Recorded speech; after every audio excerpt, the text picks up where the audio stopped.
It's Ivy Slater, and you're listening to Her Success Story podcast, a show where gutsy businesswomen share their success journey.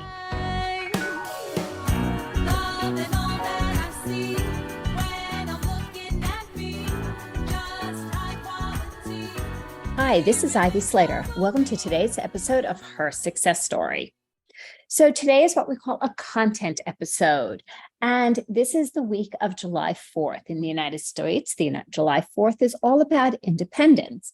So I thought I'd talk a little bit about today is the idea of independence and the idea of being independent in leadership, independence as a business owner. Independence sounds great, and it is. Don't get me wrong. It's wonderful for me. I made the decision actually in my mid-20s that it was very important to me to be the master of my own destiny. It was important to me to run and lead my own business. You know, on the other side of that coin, thank goodness I was young, whether I was smart, whether I was not so smart, stupid in the moment. What was I thinking? Did I realize what I was getting into? Did I understand what it truly was and what it meant to run a business? And over the last 30 some odd years, being a business owner has meant the world to me, being the leader and being the master of my own destiny. But it doesn't come always with ease. It doesn't come with a sense of risk. And great leadership is about leaning into risk versus being risk averse. It's being willing to look and navigate and taking sometimes those big, bold moves that are truly not comfortable. I've always said growth, development, leadership, business growth is not about sitting in your comfort zone. It's about willing and thinking what's bold. What can you do? You've heard, many of you, if you've followed me before, have heard me talk about that. Talk about showing up with a what can I do attitude, an attitude that is important to lead with, not seeing where the obstacles are, because believe me, they're all over the place, but showing up every day to see with the attitude that says, I can do, and I'm going to look for and find what I can do when I'm navigating things that can be fairly challenging. It's interesting, and I'll be very honest with you. Navigating risks has become just a way of living. I've always, from the time I was young, I was somewhat of a risk taker. I love to travel. I love to do things a little off the beaten path. I would find adventures that maybe had my parents swallow a little slowly and like, really? You really are going to do this? And I was like, yeah, of course. This is going to be great. I stepped into business ownership and wanting to be a business owner with that same attitude of this is a grand adventure. I could navigate it. I could make things happen.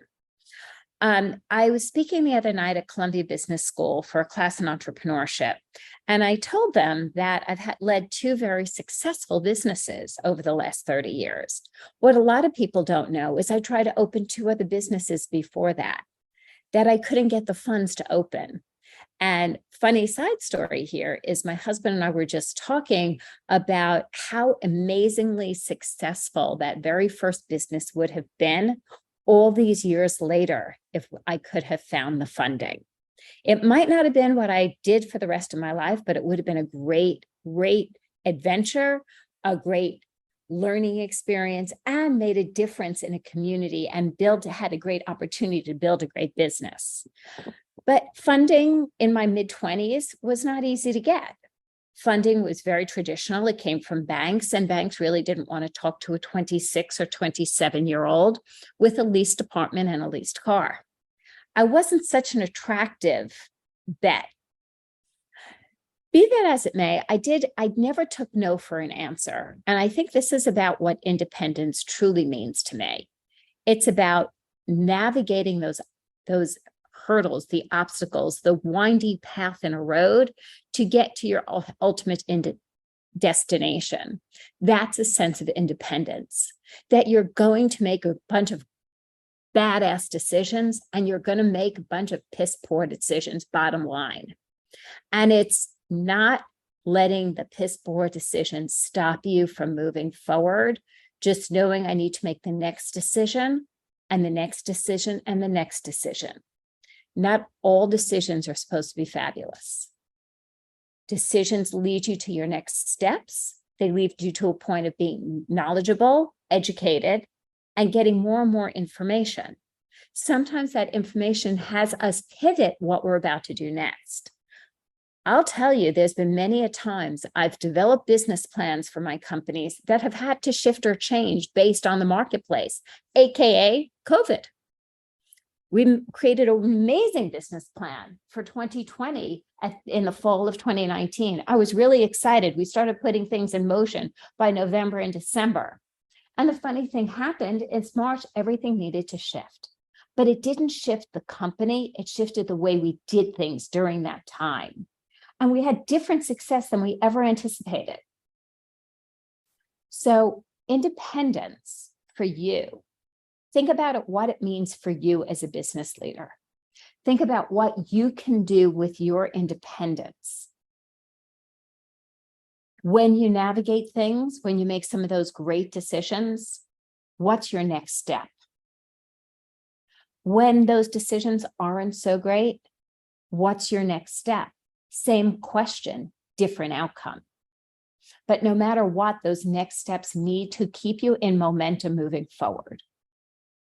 That's what true independence is that knowing we're going to do some great things and we're going to do some not some great things, but we own those decisions. You know, years ago when my kids were young and I had my printing company and my husband had his own business, we used to say it was very crowded in our bed at night. And that was not those young children climbing into bed with us. Those were our accounts receivables, our accounts payables, the responsibility who everybody who worked for my company and his company, what was going on in their lives. I remember when a production manager came in one Monday and in our Monday morning meeting said, I have some exciting news. I went out over the weekend and I started looking at real estate and I'm about to buy my first home. And that night I went to bed with the responsibility and the feeling of responsibility of covering another mortgage. Not good or bad, it just is fact. When we build team, we're taking on a responsibility and we're taking on a responsibility for our companies. Not good or bad, it just is. And people have to own their own responsibilities. They have to do their good jobs to make things happen. So know what it is in leadership. Know what it is to lead an organization, what it is to lead a business. Know what it is to lead in decision-making. Take some risks, take some badass actions, because it's in those actions that great companies are built. Own your independence and enjoy the process, knowing that not every day might be spectacular, but we create every year to be as spectacular as we can independently create it to be for ourselves. Thank you for joining me here today at Her Success Story. Take a moment and think about what we talked about or what I talked about today and how that for you was impactful. What were your biggest takeaways? What actions you might take? Take a moment, write it down. Make a note of it in your phone, in the show notes, even on a piece of paper, and then make a decision. What is one action you're going to take? Thank you for joining me. We're back to great interviews starting next week. See you next time. Don't need your approval anymore, 'cause I've got mine.